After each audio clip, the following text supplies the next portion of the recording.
So let me give you one more plan of action.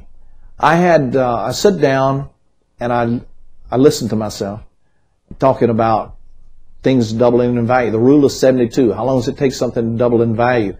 Appreciation. How about this real estate going up in value? And how about this thing of buy $1 million and borrow the money to get it with? All these things come together.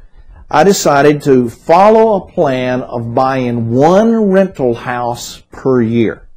That was it. Just forever, I will buy one rental house per year. Let me show you quickly what happens when you buy one rental house each and every year.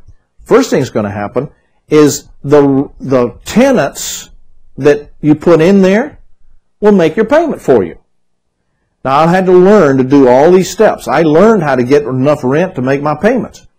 Then, as they're making my payments for me, the property started going up. Not dramatically.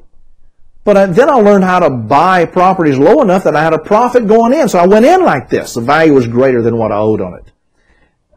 And they started going up. And it started working so well, I said, well, why don't I change my plan? Instead of buying one rental house each year, why don't I? Now see, this next step came after I had learned to buy real estate with none of my own money. Think about that for a moment. I was buying one house per year because my automotive repair business generated the money to make a down payment. So I'd buy one house per year. Then I started learning how to use my brain and buy a property not using any of my money. Well, wait a minute. If you can buy a property without using any of your own money or very little of your own money, why not buy $1 million worth of real estate each and every year? And that's when I took off, because I had a plan of action, and then I adjusted my written goal constantly to live by it.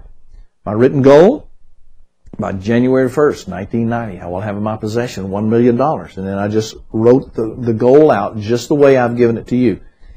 Now, the fact that I said it every morning and every evening, I said it out loud, was training my subconscious mind to constantly think of ways for me to get it.